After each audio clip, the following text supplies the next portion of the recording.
The Patriarch has refused to leave his estate to anyone but you. One decision.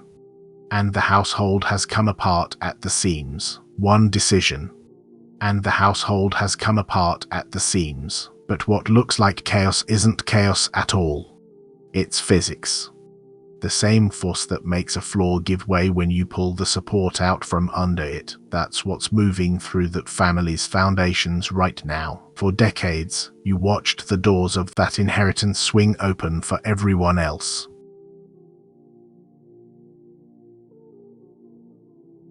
Birthdays, graduations, weddings.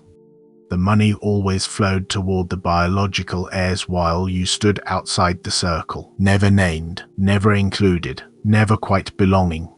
Pause tonight. That entire arrangement has been dismantled. The founding spirit of that legacy, the original energy that built the estate from nothing, has looked at the heirs, assessed what they would do with what was built, and made a quiet decision.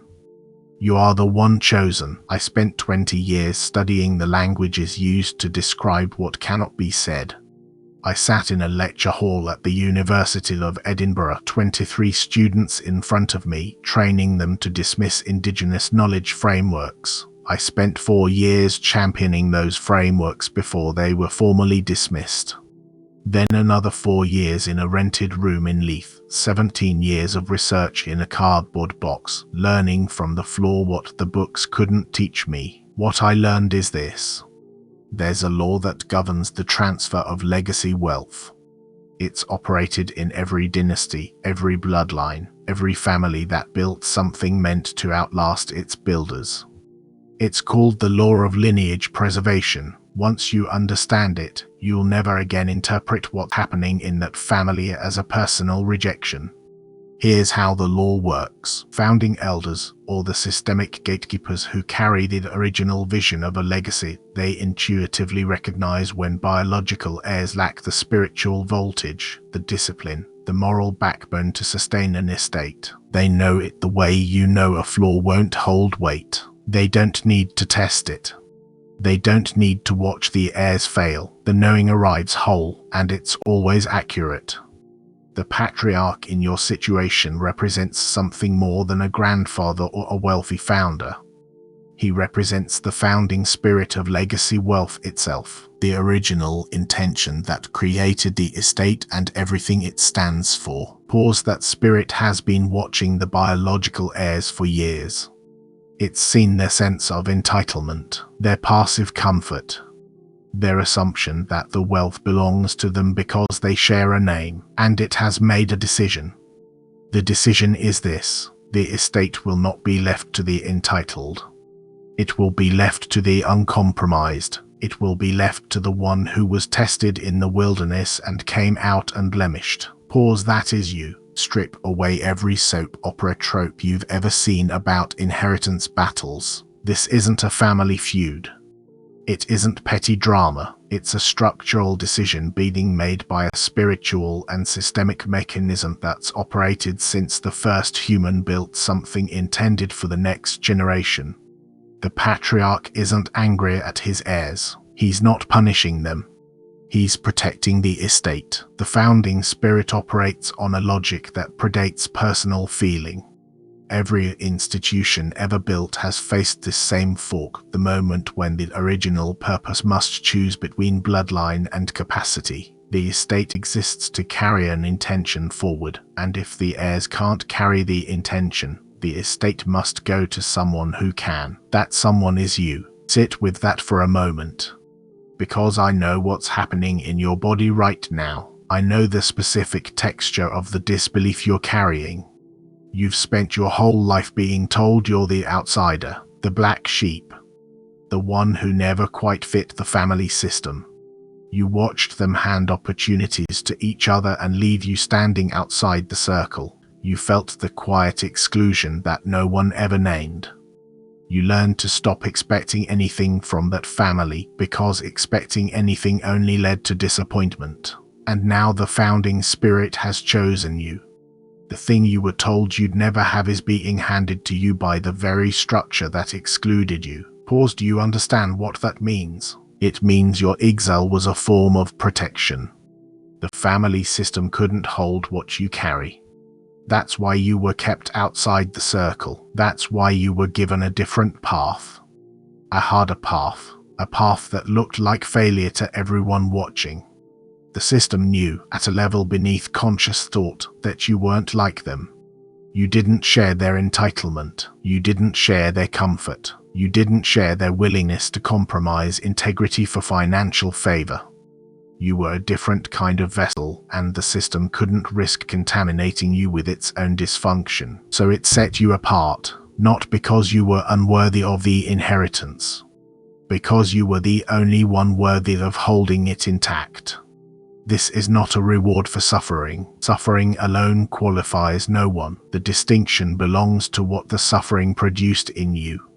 The wilderness stripped away everything that was borrowed, everything that was handed down by accident of birth, everything that was never truly yours. What remained after that stripping is what the Patriarch recognizes. What remained is the thing he built the estate to serve. The founder didn't build for comfort. He built for continuation, and continuation requires a carrier who has been refined, not merely born. Think about the specific years you spent in the wilderness, not the comfortable version of your story that you tell at dinner parties. The real version, the nights you couldn't sleep because the weight of what you were carrying had no name.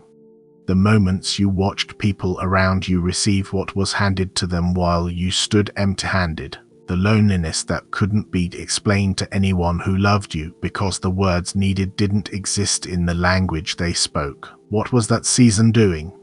You've asked yourself that question 100 times. You've wondered if it was punishment, if it was cosmic cruelty, if God had turned his back on you.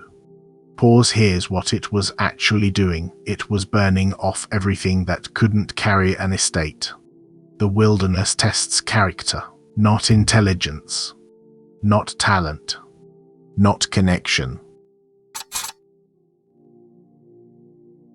Character. It reveals what's underneath the performance. It strips away the masks, the coping mechanisms, the ways you learn to survive in a system that was never built for you. And when the fire is done, what remains is the unblemished core, the part of you that couldn't be bribed, intimidated, or corrupted. That's what the Patriarch sees. You didn't scheme for this position. You didn't manipulate anyone. You didn't campaign for the inheritance or position yourself strategically within the family. You simply endured. You kept your integrity when keeping it cost you everything. You refused to compromise your values even when compromise would have made your life easier. You were tested for years, in ways no one witnessed, and you came out unblemished. That is why you were chosen, not because of what you did, but because of what you refused to do. Now I need to tell you about the second part of this, because it is the part that will confuse you if you are not prepared for it. The Patriarch's decision has been made. The estate is being redirected to you, but out in the visible world, an established hierarchy is unraveling.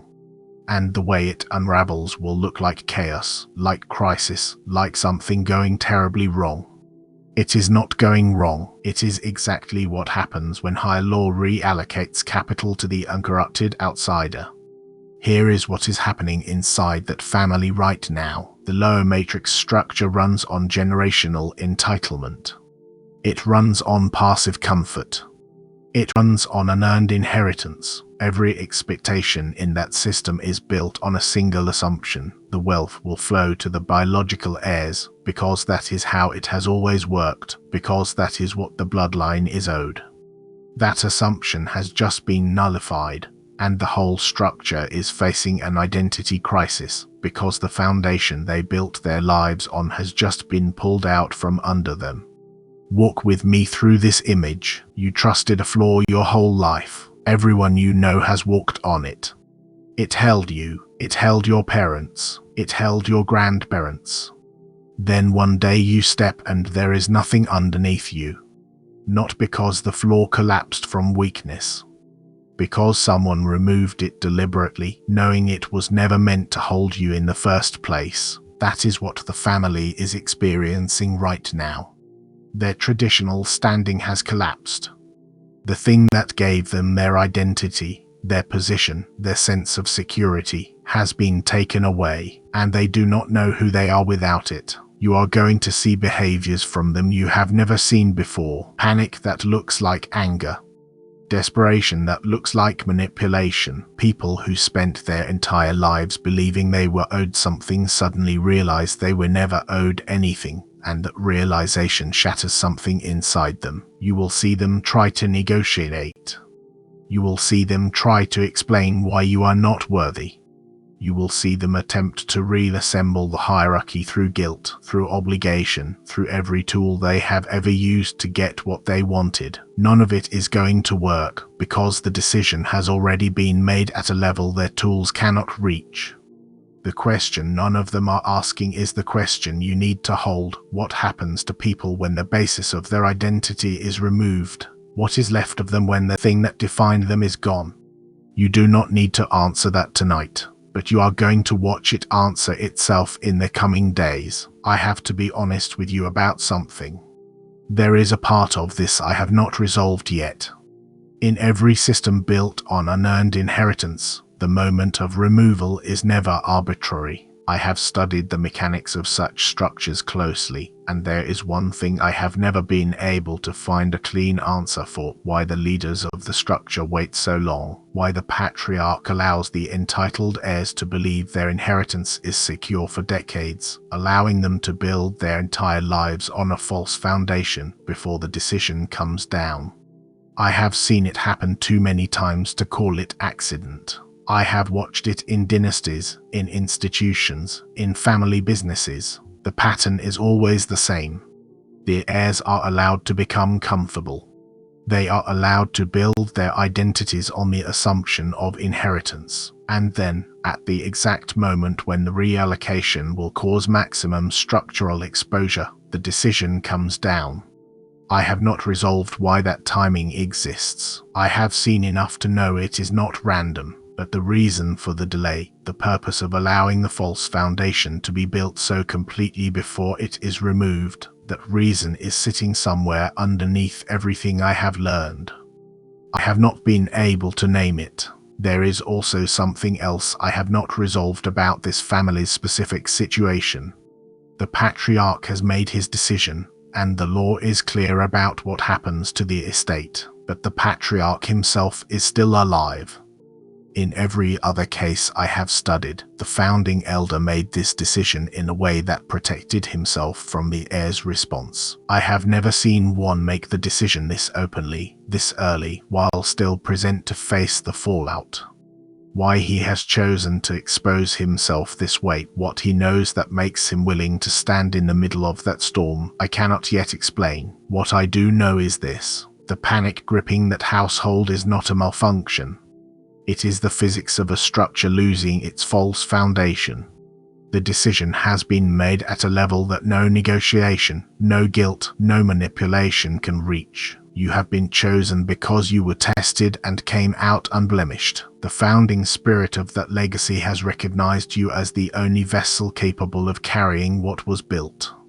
Which means the question is no longer whether the estate will come to you. That question has been answered. The question is what you will do with the identity that has just been handed to you, because that is what this actually is. Not a transfer of wealth. A transfer of standing, and the way you carry yourself in the coming days will determine whether you can hold what is being placed in your hands. The protocols are not about resisting them. They are about not entering the conversation at all. Because every explanation you offer is a negotiation. Every justification is a door you have opened. Every apology for being selected is a vote against a verdict that was already passed. The first protocol is simple. You do not explain. You do not apologize. You do not justify.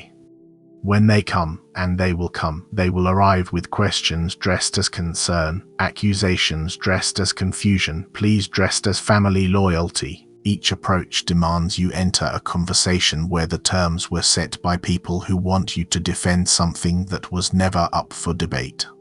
This is not cruelty. It is not arrogance. It is the structural reality of what has happened. The estate came to you because something in the architecture of that legacy recognized something in the architecture of your character. That recognition cannot be justified because it did not originate in your actions. It originated in an assessment of what you have become through years of testing. You cannot explain a verdict passed on evidence you never saw. I watched this happen once, in a family I knew years ago. Not a dynasty with land and titles, just a family business built by a man who started with nothing. One truck and a loan his own father wouldn't cosign. When the time came to choose who would carry what he'd built, he didn't pick his oldest son, who'd been groomed for the role since childhood. He didn't pick his daughter, who'd run the books for 15 years. He picked the nephew who'd been estranged for a decade, the one who walked away rather than take part in the petty corruption creeping into the family's dealings. The family came to that nephew, demanding explanations. Demanding he refuse the inheritance, demanding he make it right. He said almost nothing. Didn't defend himself, didn't list his qualifications, didn't recount the years of integrity that cost him his seat at the table.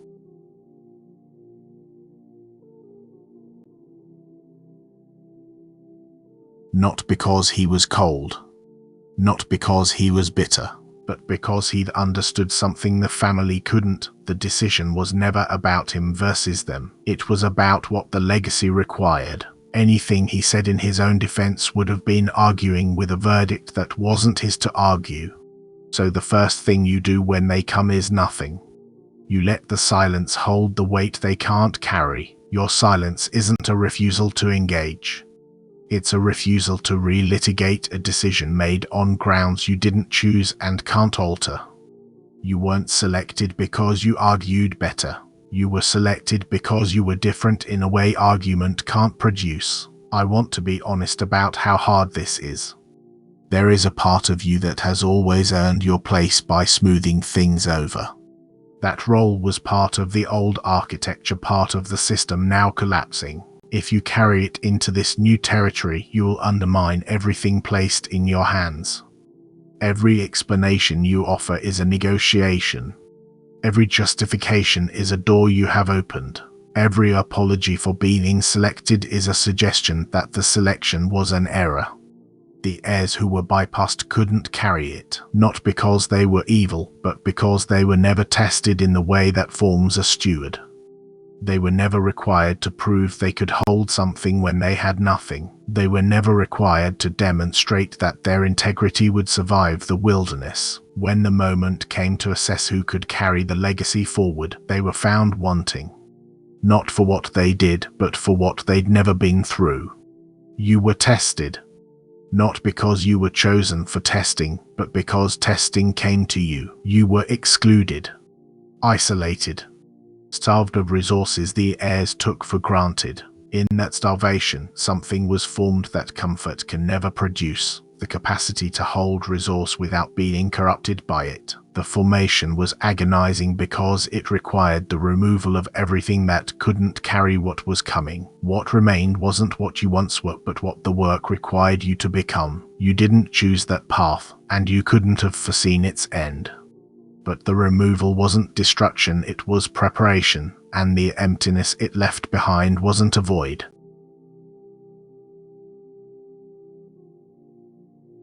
You've been through that same formation. You've been stripped, tested. You've walked through a wilderness that took everything you thought you needed. The reason you survived, the reason you emerged with integrity unblemished isn't because you're special. It's because you were being prepared for a specific assignment. And that assignment isn't a reward, it's a responsibility. The estate coming to you isn't for you. Hear that too. It's not personal luxury. It's not compensation for suffering. It's a vehicle for intention, a mechanism for generational impact and systemic restoration. The founding spirit didn't build it so you could buy comfort. It built it to continue doing what it was always meant to do. You've been selected to be the hands that carry it forward. This is why the protocol matters. If you receive the estate as a gift, you'll spend it on yourself. If you receive it as a reward, you'll use it to prove something. But if you receive it as a mandate, you'll become something different, a steward. And a steward doesn't own what they hold. They carry it, preserve it, ensure it reaches the next generation intact. I want to tell you something I've never said on this channel. When I sat in that rented room in Leith, in my second year, a thought arrived that I couldn't name. It wasn't a voice. It wasn't a vision. It was closer to a recognition, a sudden, quiet understanding that the room wasn't a punishment. It was a chamber, a crucible. What was being formed in me wasn't for my benefit. It was for something I couldn't yet see. Pause. Of course, here is the written script chunk, seamlessly continuing from the provided context. For years, I didn't understand it.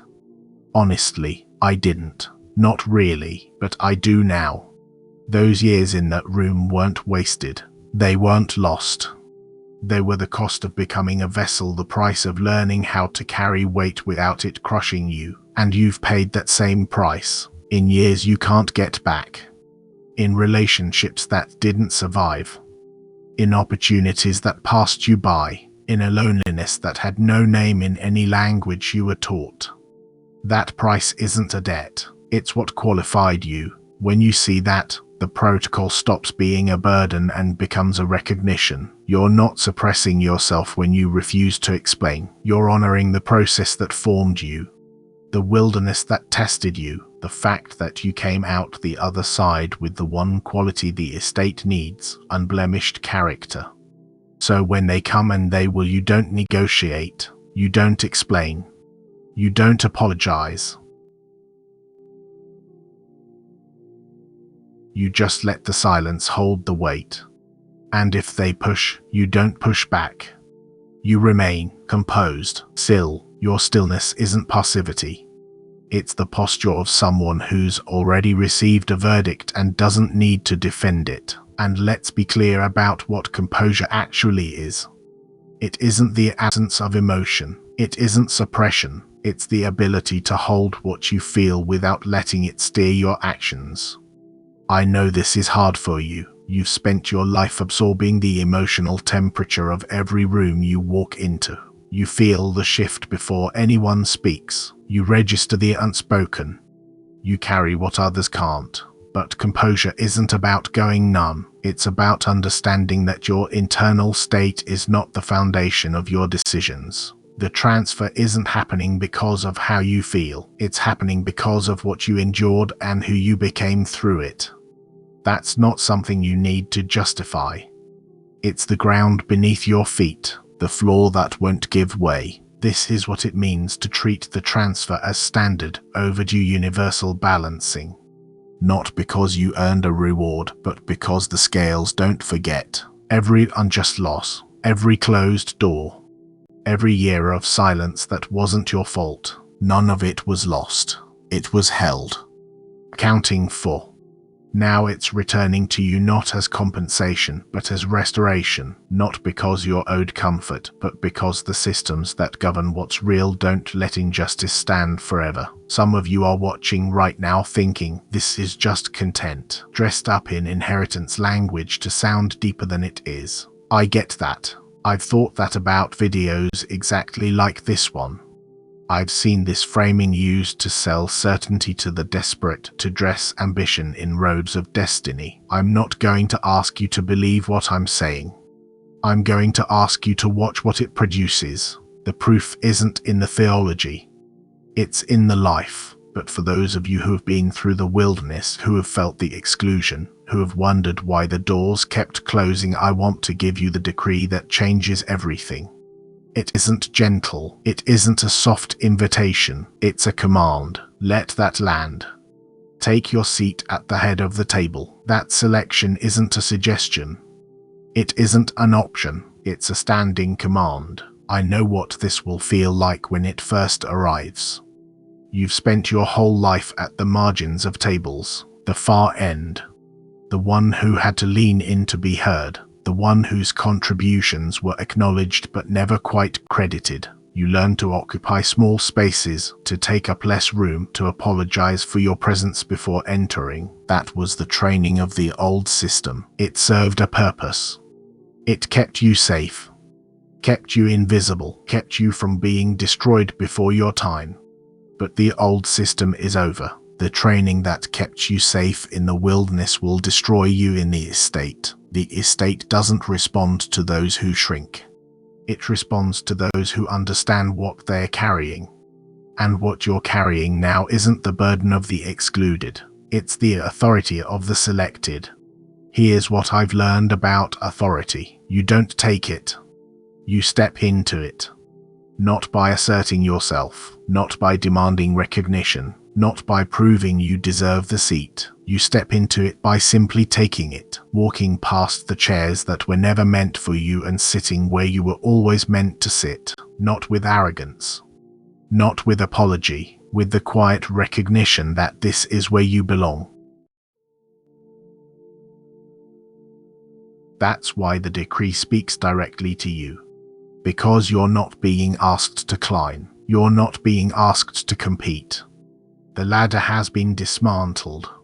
The contests have been called off. The measuring sticks have been broken and burned. What remains isn't a reward for effort or a prize for endurance. What remains is an assignment. Someone must sit at that table and carry what the seat carries. The wilderness didn't just test you. It cleared you, stripped away the need for approval, the hunger for recognition, the habit of looking sideways to see who was watching.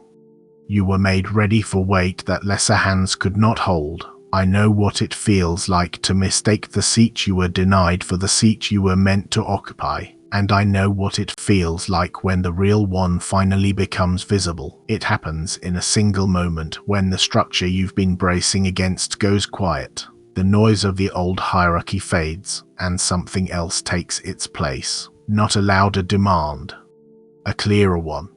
The certainty that arrives without argument, without permission, without the need for anyone else's confirmation. You stop checking the room starts checking you. So take your seat, not because you demand it, not because you earned it, because it's yours.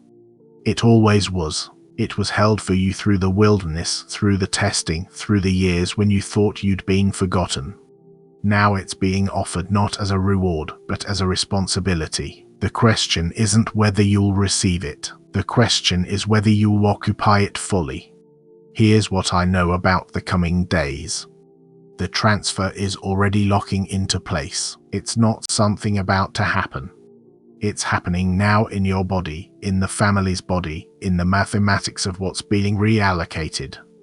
There are signs, confirmation signposts, dynastic override tokens. They'll show you the transfer is real. The first token is a physical release. In the next hours, you'll feel a weight lift from your shoulders that you didn't know you were carrying. Not the release of a good night's sleep. Not the release of a conversation that finally goes well. This will be deeper, structural. Your shoulders will drop. Your jaw will unclench. You'll notice a breath moving deeper than it has in years. This isn't imagination. It's the release of a generational financial burden that was never yours to carry, a debt passed down through the bloodline, waiting for someone to absorb it. You absorbed it without knowing what you were carrying. What you'll feel is the load itself slowing, then stopping, then lifting away. Not because you fought it off, because the hand that pressed it down has finally released its grip. There's nothing left to hold against you. The accounting is finished. The second token is in the family. You'll see it in the coming days. Hostile family members will begin doing things they've never done before. Some will confess things kept hidden for decades. Some will voluntarily withdraw from positions they fought to hold. Some will simply go quiet in a way that feels different from their usual silence, a deeper quiet, a settling, as if something in them has accepted what they could not fight. Don't be confused by this. Don't mistake it for victory. Don't feel the need to respond. This is the override locking into place. The system recognizing the transfer is real and rearranging itself around that reality. Watch it happen as you would watch a river change course without interference, without commentary. The third token is the numbers. Pay attention to the numbers. Over the next 48 hours, you'll repeatedly catch the master sequence 888 paired with 777. On screens, on clocks, on receipts, license plates, the corners of pages your eyes drift across. 888 is the number of infinite material justice, the reallocation of what was withheld, the correction of what was unjust. 777 is the number of divine protection and path verification, the confirmation that you are where you are meant to be, that the door opening is the door always meant to open. When you see them paired, you'll know the transfer is locking in. Don't be confused by this. Don't mistake it for victory. Don't feel the need to respond.